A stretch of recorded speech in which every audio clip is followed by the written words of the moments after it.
Hi everyone, this is Kalyan Kumar and welcome back to Chemistry Universe. We are doing alkyl halides, and in the first part we looked at the nature of solvents, we looked at what are electrophiles, what are nucleophiles. In part 2 we talked about the thermodynamic and kinetic control of the reactions and kinetics. And in part 3 we talked about the factors that were affecting nucleophilicity of a particular nucleophile. And this is part 4, and today we're going to talk about carbocation rearrangement. Now, if you want to ask why are we doing this part first, what has carbocation anything to do with this lesson? Well, you'll understand in the future videos. So this is a very important part, a very important part of this particular lesson. So make sure that you pay attention, take notes while the class is going on, so that you can note down important points that you feel are important. And for each one of you, the important points are going to differ. So with all of that out of the way, let's get going with part 4, and that is carbocation rearrangement. So in this, we are first of all going to understand what is carbocation rearrangement. So carbocations can undergo rearrangement to gain stability. So what this basically means is that a carbocation, and you understand what a carbocation is, we discussed that in GUC. A carbocation is carbon with generally 3 bonds and a positive charge, meaning it is sp2 hybridized, it's planar, and it has got an empty p orbital. So a carbocation, once formed, by whichever method it's formed, has always a tendency to rearrange itself. That means it tends to put the positive charge on other carbons. And that is what carbocation rearrangement is all about.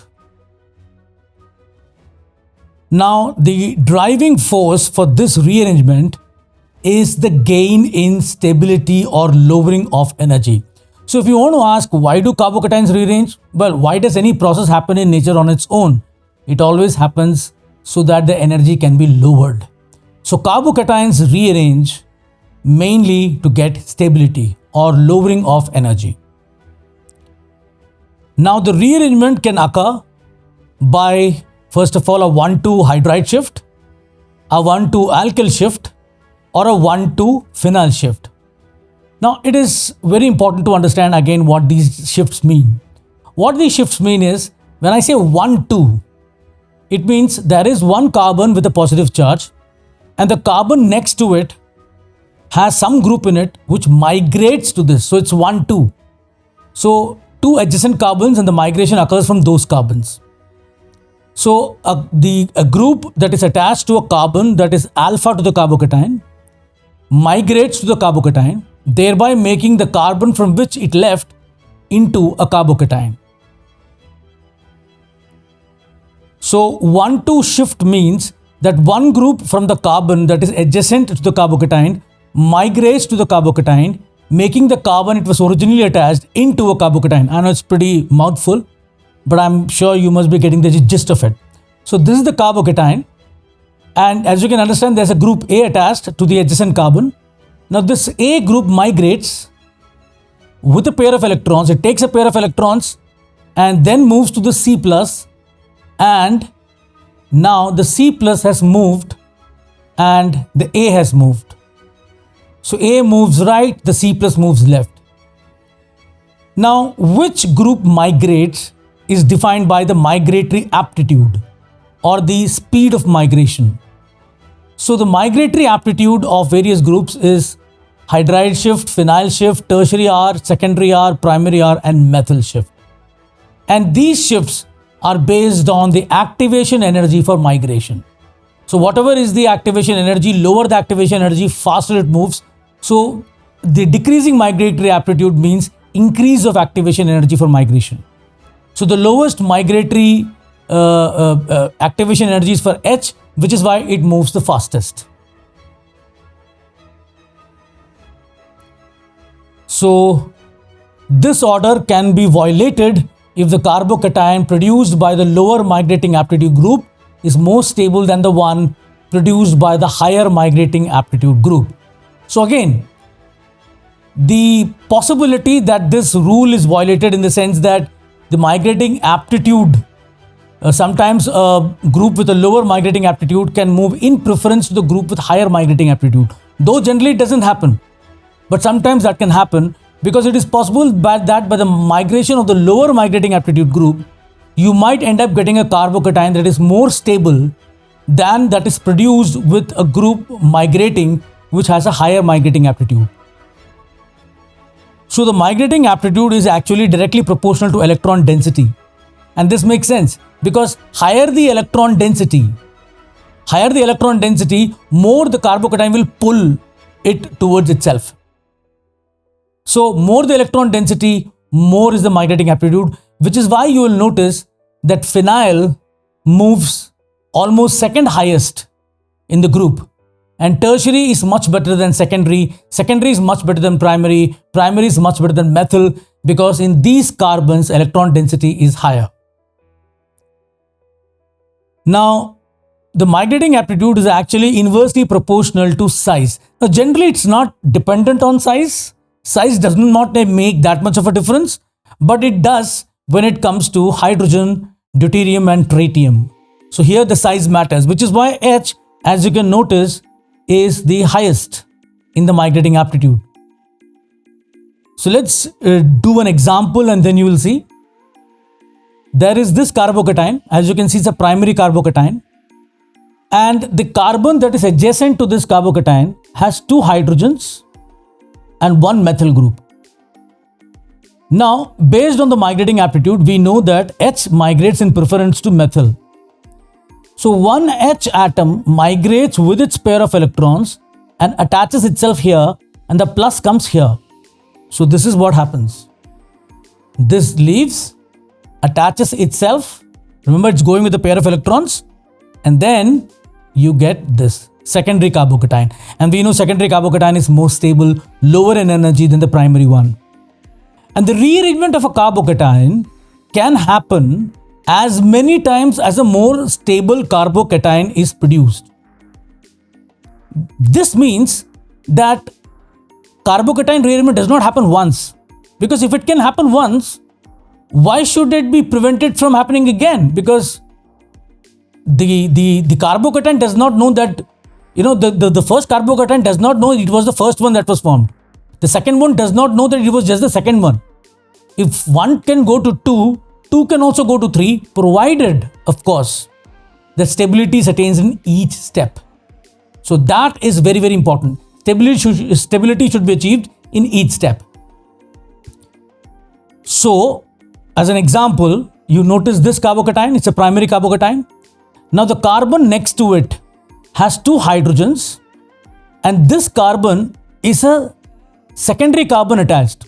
Though it's tertiary right now, but you can say a secondary group is attached to this carbon. So out of the secondary carbon and hydride, we know hydride shift is the best. So hydride shifts here, and you get now a secondary carbocation. Now again, the carbon next to it has 1 H and 2 methyls, and we know hydride shift is preferred over methyl shift. So H shifts here, and now you get a tertiary carbocation. As you notice, secondary is more than primary stable. That's why the first rearrangement is happening. Second is happening because tertiary is more stable than secondary, because as you can see, there are more number of hyperconjugative structures here than here. Now, carbocation rearrangement is an intramolecular single-step process. The migrating species do not interact with any other molecule. Very important to understand. In the carbocation rearrangement, it is not as if the group is coming out and then attaching. The group comes out and attaches at the same time. It's a single-step process. Bond breaking and making are happening simultaneously. It goes through a transition state. Of course, every step goes through a transition state. But here it is going through a transition state. The bond breaking and making are simultaneous. So, if I were to have this carbocation, if I mix this carbocation and this carbocation, which of the following do you think we will get? Will we get this? Will we get this? Will we get this? Or will we get this? Now you may ask, what is the relevance of this question? What does this question imply? What I mean to say is, suppose the H from this leaves. Let's assume that the group leaves first and then attaches. Now, if I mix these two carbocations, when this H leaves, it can of course attach here, which means you will get this. But if it were to break and then attach, completely break and then completely attach, then this could break and attach here also, which means I would end up getting this, because this H moves and attaches here. I could get this if it were breaking and then attaching. Now, in this case, there is a migration of D occurring to here and you'll get this. Makes sense, intramolecular. But if this D were to break and then attach, then when it breaks, it could even attach to this, meaning you could get even this. But we get only C and D. Of course, this is mistakenly written as C. We get C and D. We do not get A and B, which clearly emphasizes the fact that there is no bond breaking and bond making one after the other. It is simultaneous process. It is only intramolecular. So since it is a one-step process, bond breaking and making are simultaneous, the reaction passes through a transition state. So I have this as the transition state, this as the initial carbocation. Now remember the hydrogen, the bond of the hydrogen is actually electrons. And what does bond breaking and making simultaneously mean? It means one electron goes here, the hydrogen is partially bonded, and both carbons get delta positive. The amount of delta, of course, will be different for both carbons.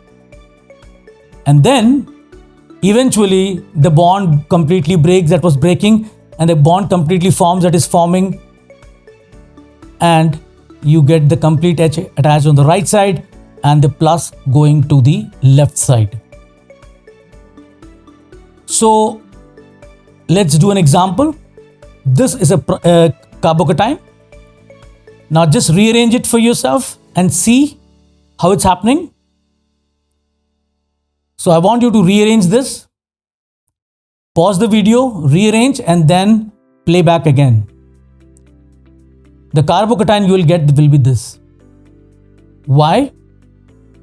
Because this oxygen has a lone pair, and this lone pair can resonate and the octet gets completed. So this carbocation is far more stable than the carbocation formed by moving this hydrogen and getting the plus here.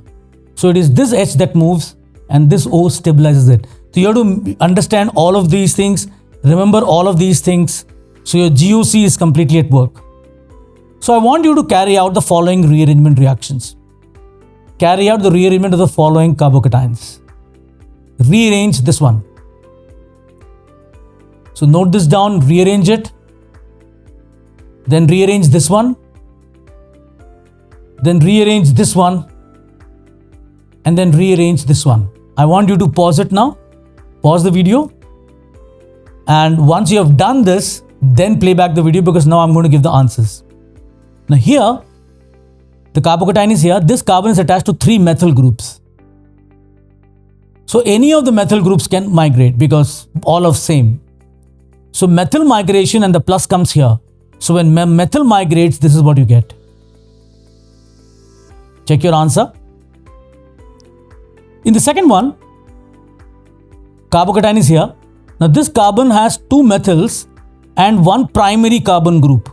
Even though right now it is secondary, but you can say a primary carbon is attached to this carbon. So if you remember the migratory aptitude, primary carbon was more than methyl.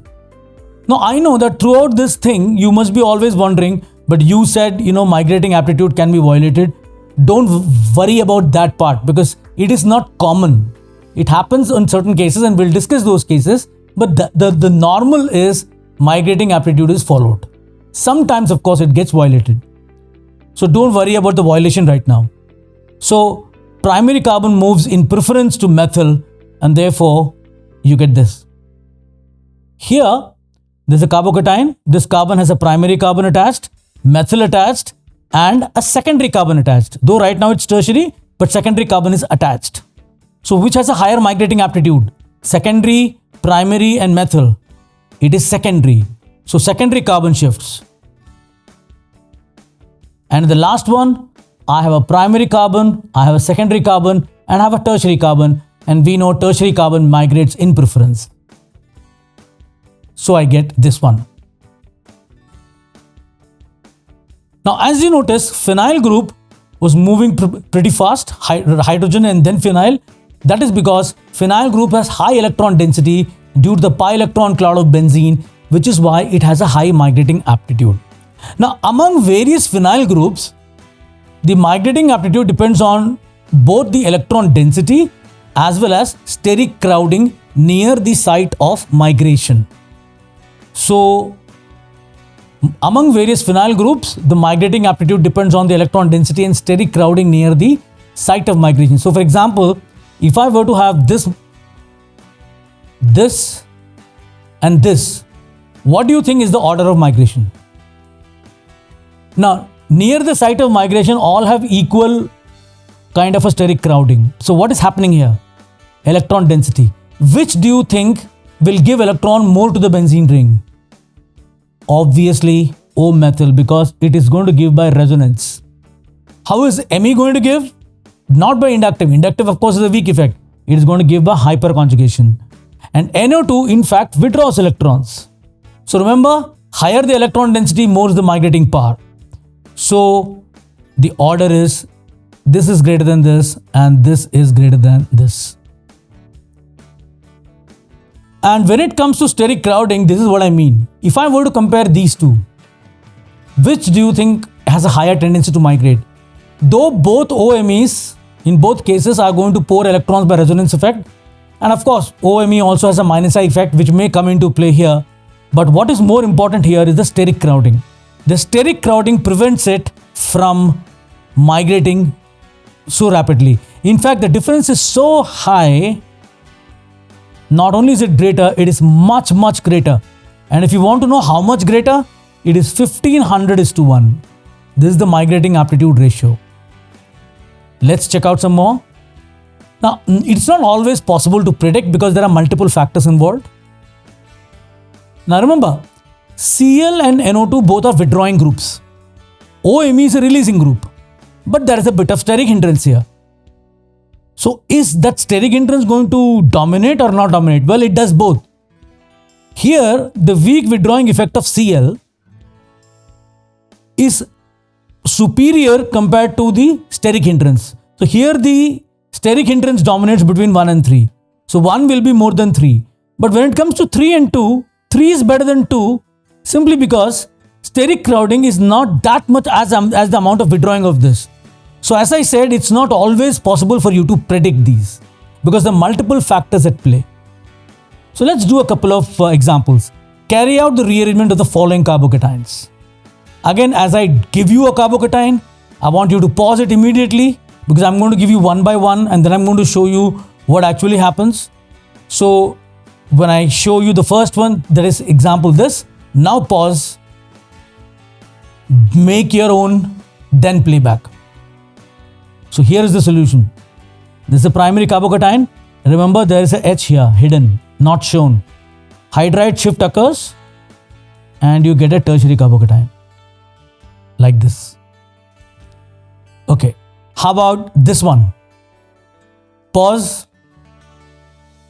Then play back again. Well, again, there's a hydrogen here. Migrates. Why does it migrate? Because it ends up getting more hyperconjugated structures. There is 3 here, 3 here and 2 here. There are totally 8 hyperconjugated structures. Right now it was having only 4, 3 here and 1 here. Try this. Pause. Make, then play. Here is the answer. The H here migrates. Because right now it has got only 4 hyperconjugative H. 2 here and 2 here. But when it migrates, it gets 2 plus 3. 5 hyperconjugative structures. So it's going to migrate here.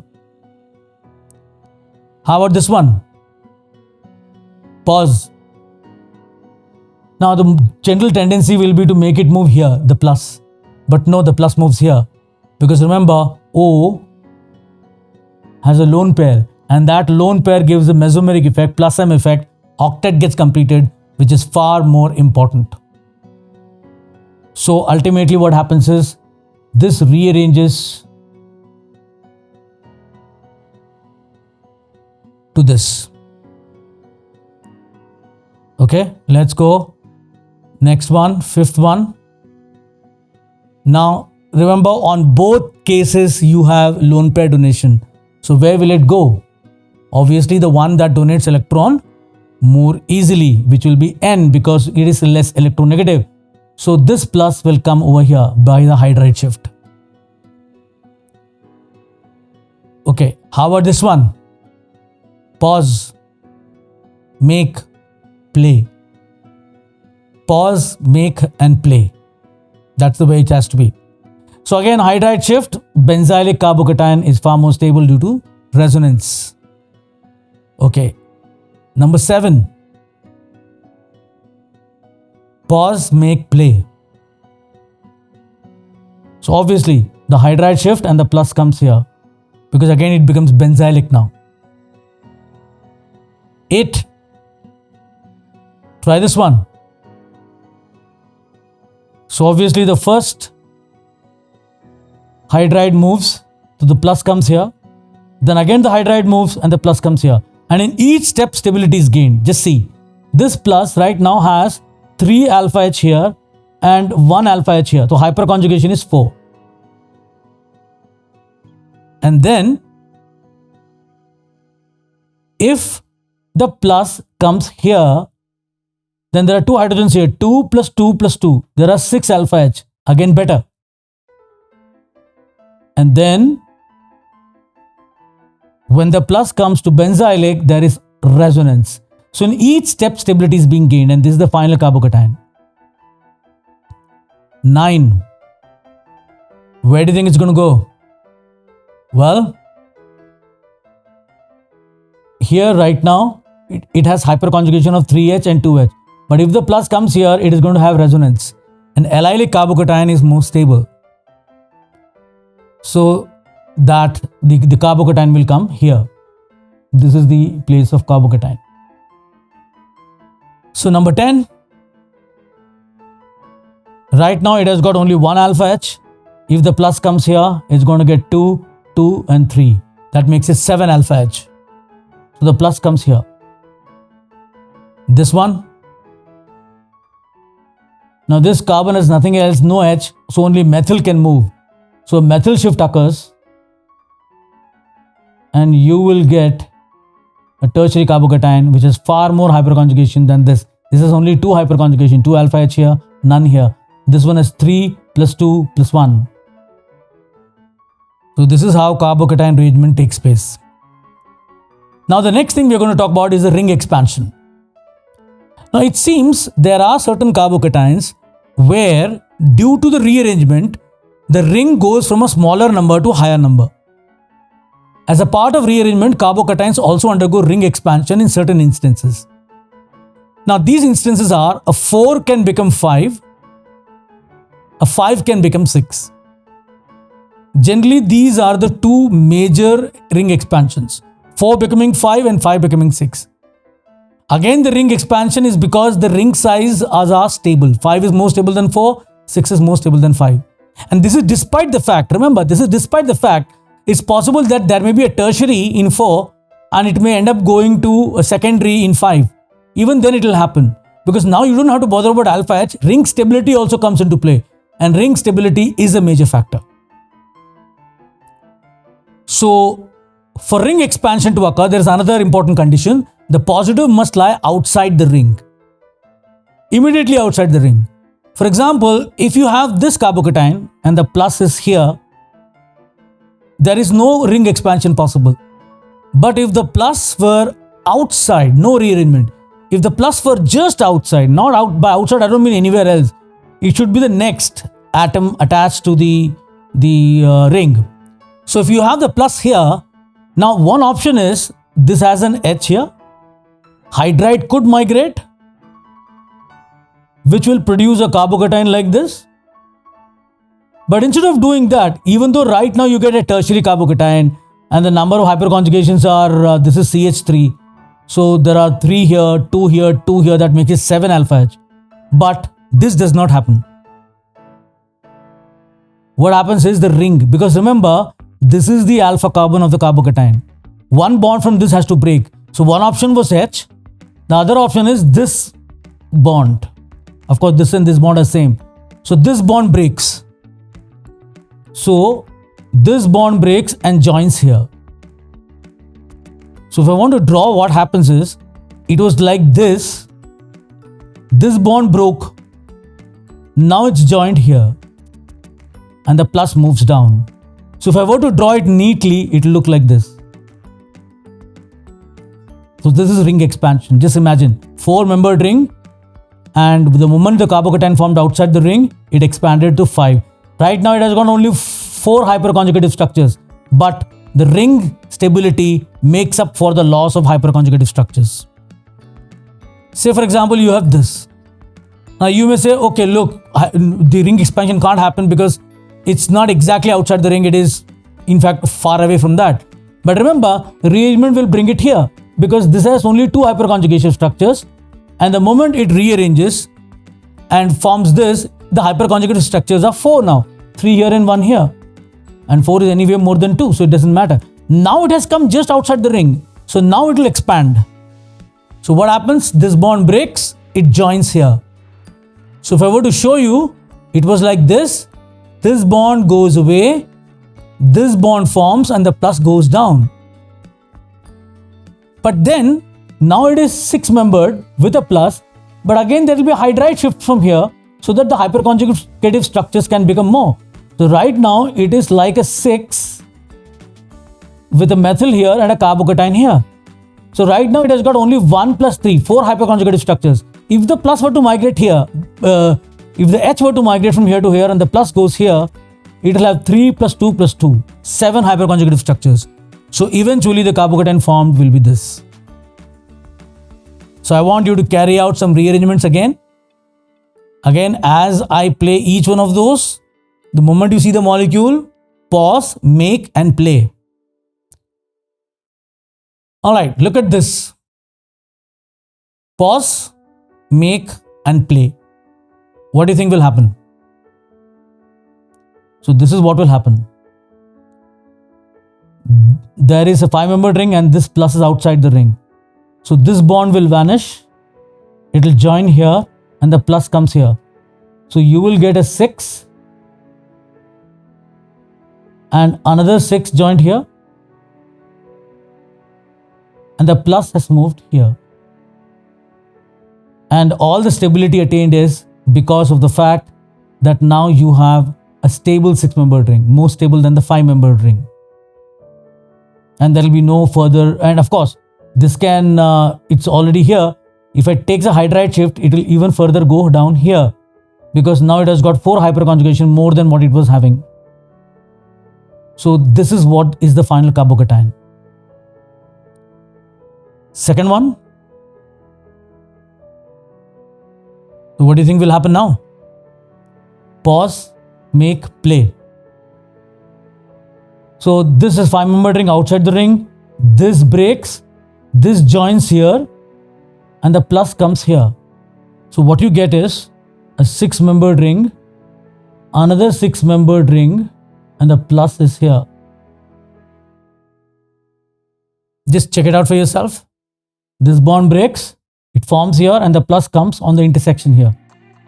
And now it has got 2 plus 2 plus 1. 5 hyperconjugative structures. It's not going to move anywhere else. Okay, go for the third. Pause, make and play. So this bond breaks. Forms a bond here. So now you get a 6-membered ring. And there is a carbon attached. Remember, this bond has broken now. 6-membered ring, and on one of the carbons you've got 2 methyl groups. And the positive has come on the adjacent carbon. It has moved from here to here. So let's say the positive is here.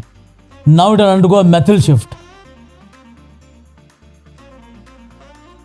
And the positive will come here. And this is the final situation. 3 plus 1 plus 2. I hope you're getting this. Let's move on. Try this. This is a bit complicated. It may look complicated, but it's not. It's a bicyclo group. Again, it's a 4-membered ring. Plus is outside. One bond will break. It will form here. And you're going to get an 8-membered ring.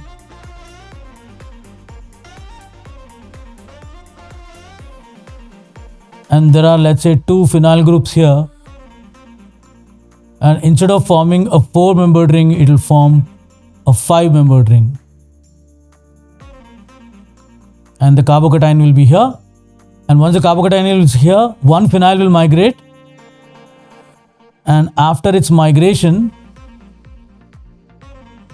the pH comes here and the plus comes here. You also get a benzylic one. So not only has the ring expanded, you also get benzylic. Try this one. Pause it, make it, and then play it.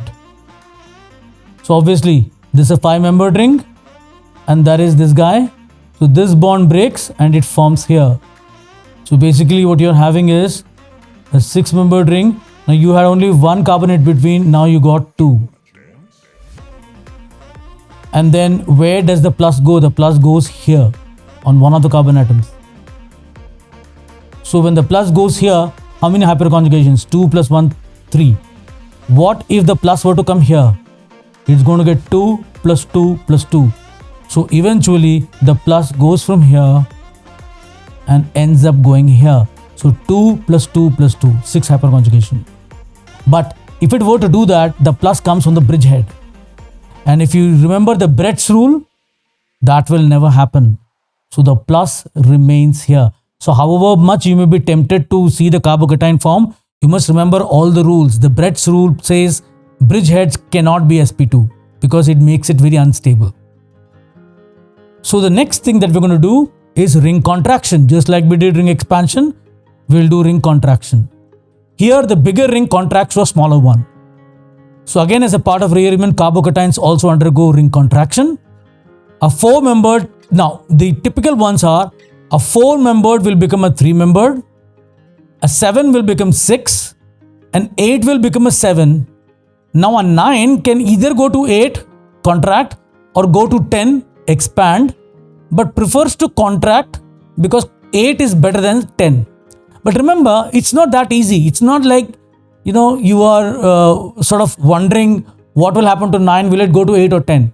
No, if it is outside the ring, then it will go to 10. Because for ring expansion, you need outside the ring. So what do you need for ring contraction? For ring contraction, you need it on the ring. So for ring contraction, the positive charge must be present on the ring. So say for example, a 4-membered. Now why will 4 become 3? Makes no sense, right? Now remember, there is something called a dancing resonance which we talked about before. A 3-membered, CPM, cyclopropyl methyl carbocation. So suppose I have this bond breaks, contracts, and you get this. And then this migrates and H migrates and you get this. So when it migrates to form this, it's a CPM, cyclopropyl methyl carbocation. And this shows dancing resonance. These bonds are banana bonds, they'll break and form here and you get a lot of resonating structures. Similarly, a 7-membered ring contracts to become a 6-membered ring. And now again a hydride shift. Now this is this, again a hydride shift to form this, the tertiary one. And so let's carry out a few. So what do you think will happen here? Pause, make and play. It's a 6-membered ring. It's not going to contract to 5. So it's only going to do a hydride shift twice, one here and one here. Eventually, the carbocation that you will get will be this, because the 6 will neither expand nor contract. So first hydride shift, it goes here, then another hydride shift, it goes here. Okay, try this. Ring expands. So this breaks, you get this. So you get a 5-membered ring with this plus and then a hydride shift, and the plus goes here. So C-part.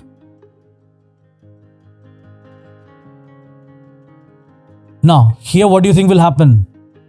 It will expand, right? So if it expands, if this bond breaks and goes here, let me make this. Now instead of going here, it joins here, and since it broke off from here, it will go this.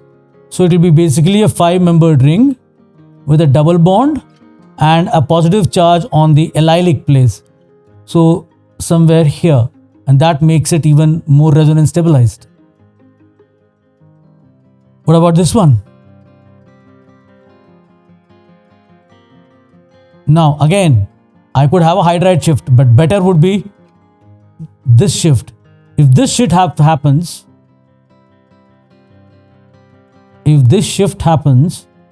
then this is joined like this, and you get this, a 6-membered with a O, and the adjacent carbon with a plus, where the O lone pair can show resonance. And that is the end of this particular video. So with that, we come to the end of this video. I hope you enjoyed this and learnt the carbocation rearrangement. Watch this video as many times as you want. And if you have any specific queries, questions, any comments that you wish to make about this video, anything that you feel we can improve on this channel, please let us know by writing them down in the comment section below.